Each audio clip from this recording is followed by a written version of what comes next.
C'est presque de l'info, c'est la revue de presque de Nicolas Canteloup. Et ce matin, c'est donc Stéphane Bern qui est avec nous. Cher Stéphane. Oh, mes chers voisins, joie, bonheur à la critique, la banane de vous retrouver. Tout le monde est là, toute la cour de notre bon roi Thomas Soto. Oui, notre bon roi. Oui, chers auditeurs, qui règne déjà depuis 3 ans sur cette matinale. J'espère que tout de même, tout le monde a regardé mon émission Secret d'Histoire sur Louis XIV hier soir. Oui. Oui, Jean-Marc, Jean-Marc Morandini. J'étais hier sur votre antenne. Exactement. En tout bien, tout honneur, je précise. Oui, Pour vous en- Ah oui, sur votre antenne. d'accord. Oh non, Qui a relevé? C'était gros quand même. Ça va, Julie, oui. Le roi. Enchaînez, Stéphane. Sinon, j'arrête, je cesse. Je me retire. Bon, alors, le seul roi soleil qu'on ait, moi je le dis, en toute franchise, et je le regarde droit dans les yeux, le seul roi soleil qu'on ait en 2015, c'est Lolo Cabrol. Ah, ça c'est mignon. Hein, c'est vous dire si l'histoire de France a pris un coup dans l'aile en 300 ans. Allez, trêve de digression. Fiez-nous ensemble, mon cher Laurent, sur l'actualité. Allez, c'est parti pour les titres, Stéphane. Rentrée des classes. Hier, c'était la rentrée des classes pour nos chers bambins. Une rentrée qui s'est merveilleusement passée, il faut le dire, à part bien sûr le problème des classes, pardonnez-moi, surpeuplées, puisqu'en maternelle, nous l'avons noté, ils étaient hier en moyenne 42 par classe. Hein 42 par classe, qu'est-ce que vous racontez? 42. 20 enfants et 22 migrants. Ah ben, ils ne parlent pas la langue, les migrants. Donc, il faut bien qu'ils commencent l'école par le début, donc en maternelle. Allez, Voilà. d'accord. Conférence à 100 000. L'information a fuité. Un sénateur nonagénaire, donc non, on n'a quasiment pas fuité, pardon. On n'a quasiment pas fuité. Nicolas Sarkozy a profité de son passage à Buenos Aires pour donner une conférence devant 70 chefs d'entreprise argentins. Thème de la conférence: peut-on se faire payer ses vacances en 30 minutes? Oh, il est fort le salaud. Comme dit le proverbe, l'argentin ne fait pas le bonheur, mais la conf à 100 000, oui. Bien vu. Football business. Le footballeur de l'AS Monaco, Anthony Martial, a été transféré, vous le savez, pour 80 millions d'euros à Manchester United. Comme quoi, en 2015, on peut être noir et traverser la Manche sans mettre sa vie en danger. Oui. Les migrants devraient en prendre de la graine de cet Anthony Bien Martial. sûr. Oui. Où c'est pas passé cette info? Je sens que c'est pas passé dans l'équipe. Allez, on enchaîne. Alerte enlèvement. Le fils de l'acteur Tom Hanks a disparu. Il ne donne plus de nouvelles depuis 1 mois. C'est vrai. C'est une malédiction, cette famille. Hein. Déjà, son père a complètement disparu du cinéma français. Ça fait... Ah bah écoutez, ça fait 10 ans qu'il a totalement disparu des bons films, il faut le dire. Ouh là là, je fais un bide. Deux bides de suite. Oh, allez, je tente le 3. Télévision. La nouvelle présidente de France Télévisions, Delphine Ernotte, veut étendre la publicité jusqu'à 21h. Ouais. Écoutez, mais non, mais c'est déjà le cas, Delphine. Mais non. Oui, avec Laurent Delahousse, de 20h à 20h30, France Télé fait déjà la promotion des shampoings colorants L'Oréal blond éclaircissant, du dentifrice blanchissant Signal Plus et des costumes cintrés Couples. C'est plus léger, voyez, ça passe Ah mieux. bah oui, qu'est-ce que vous voulez? Ben voilà. Allez, prévision. Mhm. Vous allez voir que dans 10 secondes, Julie va hurler, va dire oh non, non, non, non, non, non à plusieurs reprises. Allez, c'est parti, Ah je le bon fais quand même. Alors allez-y. C'est parti. Ouais. Manger, bouger. Oui, c'est le slogan. Manger, bouger. En effet, à Paris, dimanche, une adolescente a été abusée sexuellement dans l'ascenseur de son immeuble. Oui. Naturellement, c'est horrible. Cela dit, on n'arrête pas de vous le dire. Prendre les escaliers, c'est meilleur pour la santé. Oh non, allez, non. Oh non. Oui, je l'avais dit. Merci On vous surveillera Stéphane. dans l'escalier, ma Julie. Merci Stéphane. Je vous en prie. Aurélie, Philippe et Arnaud Montebourg l'ont officialisé à la fête de la Rose. Ils attendent un enfant. Bonjour Monsieur Montebourg. Ah, Dame Julie de la pendulette bronzée.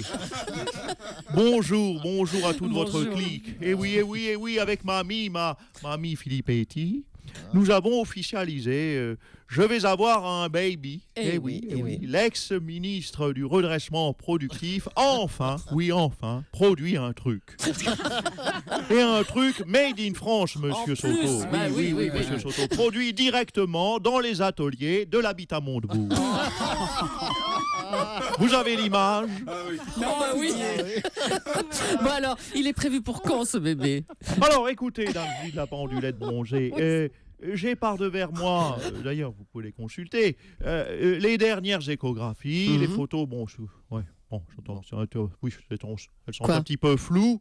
J'aurais dû demander à la Minicos de me les prendre. Ah bah bien sûr, bah oui. Bon, je ne sais pas s'il pratique ce genre de photos d'intérieur, si l'on peut dire. Bon, bref, il en est capable, je le connais le bougre. Bon, bref, pour l'instant, on dirait qu'est-ce que vous en dites? On dirait un gros haricot, qui fait environ, pour les éditeurs qui nous écoutent, il fait dans les 20 cm. Ouais, quand même, ouais. Mais le mois dernier, notez-le bien, il faisait à peine 5 cm. Rendez-vous compte, 400% de croissance. J'ai envie de dire, un peu trivialement, dans le cul Hollande. Bon, maintenant, si à partir d'aujourd'hui, c'est vrai, si à partir d'aujourd'hui, il a la même croissance que moi au gouvernement, Dame Filippetti va accoucher dans 6 ans. Bon, bah écoutez, félicitations à Aurélie Filippetti, hein, quand même. Et oh, papa! Oui, oui. Car n'oubliez pas, jungle, lit bébé, table à langer, couffin, vous avez envie de maternité? Avez-vous pensé à l'habitat Montebourg? L'habitat Montebourg, l'habitat de l'amour. Déchaîné ce matin. Merci, monsieur Montebourg. François Hollande est avec nous maintenant. Bonjour, monsieur le Président. Alors, Bernard Cazeneuve était l'invité de Jean-Pierre Elkabbach. Ils ont bien sûr beaucoup parlé des migrants. Écoutez. Quand ces arrivées massives vont-elles s'arrêter, selon vous? D'après moi, l'arrivée massive des migrants, et je le dis solennellement, Oui, devrait s'arrêter précisément, je parle au conditionnel bien entendu, il devrait s'arrêter, cette arrivée massive de migrants, elle devrait s'arrêter quand il n'y aura plus personne là-bas. Du coup, là, mécaniquement, ils vont arrêter de venir, vu qu'ils seront déjà sur place. Oui, bah c'est bon. C'est imparable, On l'a, M. Cabral. Il n'y a pas besoin de ponctuer avec des oui. Les auditeurs ont compris. Oui, mais certains vous reprochent de ne rien faire pour trouver des solutions, monsieur Hollande. Comment ça, rien faire, Madame Julie? Mais c'est faux. Au contraire, j'y travaille même au quotidien. Mme Poli, depuis 3 ans, depuis mon premier jour à l'Élysée. Démonstration, puisque vous avez l'air d'être dubitatif autour de moi. Allez-y, expliquez-nous. Où veulent aller les migrants priorité? Allez-y, les bons élèves. Natacha. En Angleterre.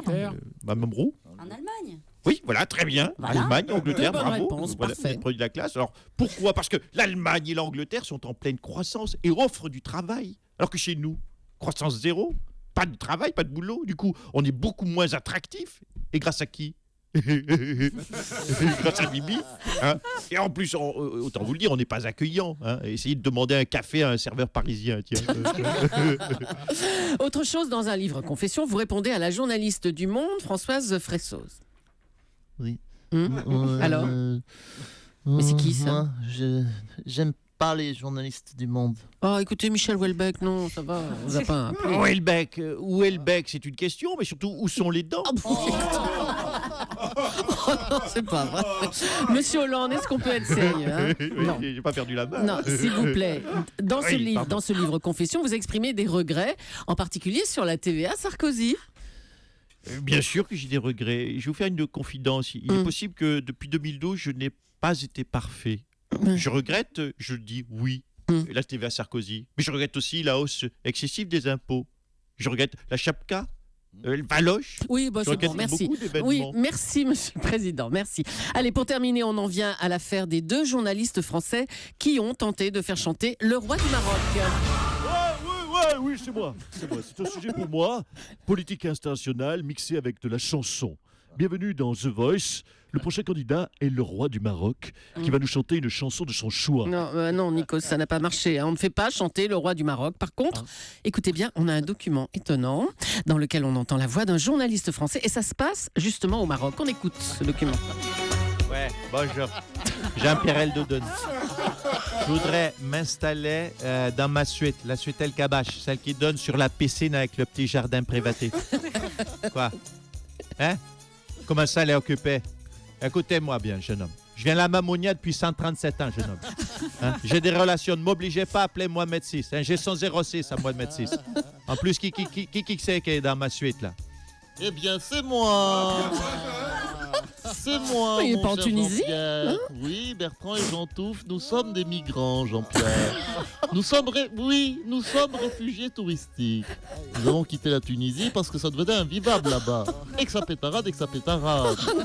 Merci de votre hospitalité, cher Jean-Pierre. Merci beaucoup, Nicolas Canteloup.